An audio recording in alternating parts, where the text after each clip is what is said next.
Glenn Davis, thanks for joining me. As always, to talk soccer, the world's game on full display, the World Cup finally back. Your initial thoughts heading into this tournament, what should we expect? Well, Daniel, I'm just glad it's off and running. The focus is back on players and coaches and matchups and teams and storylines. And there's so much of this around this now. I know there was a lot of geopolitics going on and all kinds of other things. But the fact that it's zeroed in on this, there's great storylines. There's Lionel Messi. Could he lift it for Argentina?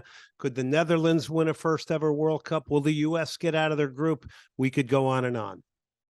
So out of these teams that, we saw today, Karim Benzema for France, they're the defending champions, right? And one of their strikers is out of the World Cup. Are they still the favorites? Who's the favorite in this tournament, in your opinion? I think conventional wisdom is going to tell you it's Brazil, just stacked as always with talent. I think a lot of people will go to Argentina. Because of Lionel Messi. France has got a ton of injury problems. Of course, you mentioned Benzema, but also before that, they had N'Golo Kante out. So Rafael Varane's coming back from injury. So the defending champions, who would be only the second team to ever do it back-to-back to Brazil in 58 and 62, they've got a lot of injuries. So I think you got to be careful here. There's a lot of teams that in a short tournament can rise to the occasion. We saw it the last time with the likes of Croatia and Denmark. So expect the unexpected. Here locally, obviously, everybody's excited that the United States is back. I mean, 4 years ago, and missing out on a World Cup was probably just inexcusable for a country this size and for the talent pool that it can draw from. It's the youngest team in the World Cup. Maybe a lot of people don't know that, but that's good moving forward. What do you expect out of this young squad, these Americans? And well, I think our expectations are they got to get out of the group, Daniel. And look, it is a young team, but it is a young team that is unprecedented in a lot of ways because the United States now has players playing on some of the largest clubs in the world. Juventus, Barcelona, the likes of Chelsea, Leeds. So this is a really differing time. The fact that we didn't make the last World Cup has helped to accelerate their development on the international stage. So I think there are big expectations. I don't know if the U.S. is coming into this tournament the way many of us would like, but that could be said for a lot of other teams as well. So I think the youthful esprit de corps, the collective nature of these guys, they love playing with each other. They're young. I think they could really captivate the minds and hearts of Americans. There are a lot of people that are going to be tuning in for the first time, get wrapped up in all the fanfare of the World Cup. They maybe haven't seen them during qualifying. What should people expect when they watch this American team? Well, I think of all the past performances in the World Cup from the U.S., and a lot of them were dependent upon a great Cavalier spirit. I don't think that's going to go away. That's indicative of the United States. But it also depended upon a lot of great goalkeeping from guys like Tim Howard, Brad Friedel, Casey Keller.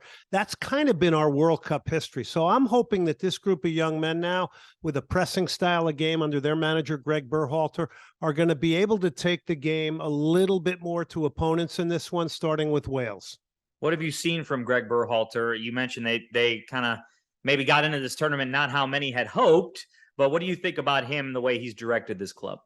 Yeah, look, I don't think this is an easy job. I think people have to understand you're not working with these players on a daily basis, what they're going to be able to do to bring them all together here quickly and find performance, guys coming in with injuries. I think this is very challenging for managers. I think fundamentally they set baselines for certain things in a particular style of play. There's all this data gathering now. So really a lot of this is about leadership. It's a lot about the work you've done prior to getting here. You mentioned that international experience from some of these players. What kind of effect can that have on a group? Not knocking MLS. I mean, that league has gotten a lot better over the years. We've seen a lot of talent come through there too. But boy, getting that international experience is so huge. What kind of effect can it have on this? Yeah, US team? It's big time. I mean, look, let's also remind ourselves there are 9 MLS players on this roster. So the U.S. player going to Europe now has become a lot more coveted because their coachability, the quality of the players being developed out of our country right now. But look, you have to remember, if you're playing for clubs like Juventus, Chelsea, Leeds, the great soccer public of knowledge here in Houston knows these guys are playing in front of 60, 70,000 people and huge crowds on a lot of occasions. So that shouldn't be anything that awes them. The only thing that could awe them is the uniqueness of actually playing in their first World Cup. And the entire roster, this will be their first World Cup outside of one player, DeAndre Yedlin. Is it good that they're matched up with Wales in that first game, given some of the, getting into the game a little bit for some of these guys on the World Cup stage? Well, I think Wales is a tricky proposition, as is everybody in the group. Obviously, England's going to be the favorites, but Iran has got a lot of very, guys that have play in the Bundesliga and a number of different players. So, you can't look beyond anybody. Wales is a tricky matchup full of a lot of Premier League guys. They've got outstanding goalkeeping with Wayne Hennessy, who got them through that playoff game against the Ukraine. Of course, Gareth Bale's there, Daniel James. So there's nobody you can look past. This is going to be a very difficult group, but if you can get off and running with 3 points in the first game against Wales, you're in a good spot. I know Wales is excited too. They haven't been in the World Cup since the 50s, right? I mean, it's been a long time for them. We saw a match today. Ecuador and Qatar, the hosts. This was a pretty one-sided match. Valencia really showed why he's their best player, Ecuador's side. They won 2-0. What did you see out of this game? That was a dominant performance from Ecuador. We had Qatar came through Houston and played in the Gold Cup, and people were like, "Oh wow, they're playing well." But this was the difference between playing a South American team and somebody in CONCACAF. Ecuador dominated this game in pretty much every facet of it. It's a perfect start for them. Right away, you got the pad of 3 points. The only negative maybe for Ecuador is the fact that Valencia kind of went off limping a little bit. So you're concerned because a singular injury, play, red card in a short tournament like this, which gives you bragging rights for 4 years, can make the difference. I know there are we love the World Cup. We waited 4 years. There are some people that are tuning in for the first time. In a tournament like this, what is key for teams to succeed? Yeah, I think it's a mix of things. I think it's obviously camaraderie and team culture can go a long way in tournaments like this. Individual talent many times can be the thing that breaks the best of tactics in this sport. And the other thing I think is just the magnitude of, every pass, every decision. It's just, it becomes just so big. And if you add into that just fate, you got to have faith to get through. You're going to have an off game in this tournament. You hope it isn't in the semifinal or a knockout stage.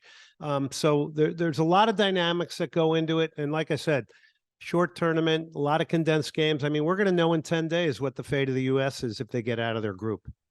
Is there always just an appreciation for you when you see the World Cup at just how many people love this sport that you've pretty much dedicated your life around and that has meant so much to you, that this is such a moment for the entire world? I'm sure that's got to hit you every 4 years. It's like, wow, this is just incredible. Yeah, I heard the statistic the other day. I think we have 8 billion people on the planet now, which is remarkable. I mean, it's like doubled since the 60s, I guess.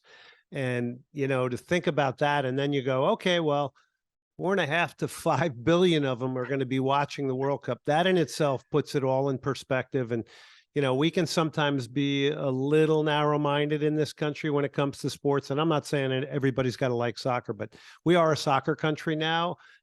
This just dwarfs things like the Super Bowl and dwarfs things like the NBA Finals, just because it reaches every pocket of the world. Sleeper country. What do you think? Ooh, sleeper. That's a good, to win it all, you mean? Or yeah, to make a pretty good run. I don't know about win it all, but to make a pretty good run here.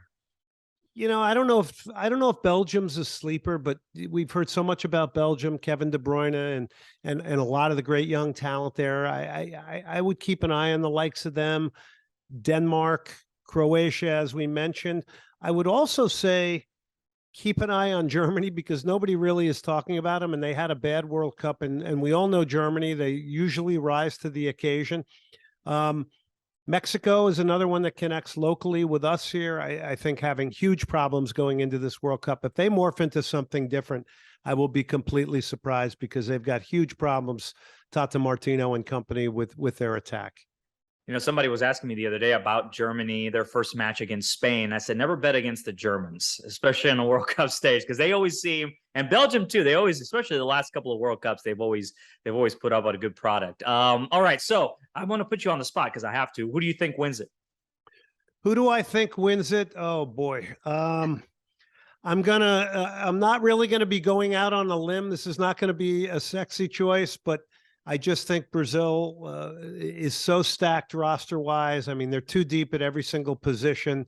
They've got game breakers as individuals. It's off the chart, and it's not just Neymar. There's tons of names on that team. So I just have to say Brazil, climate favors them as well, and it's been a long time since they've won. So I'm picking a South American team. I'm picking Brazil. I would love to see Messi and Argentina lift it, though. Glenn Davis, as always, great talking soccer with you. I'm sure we'll talk to you again during this World Cup for sure. See how those Americans do. Thank you, Daniel, for having me.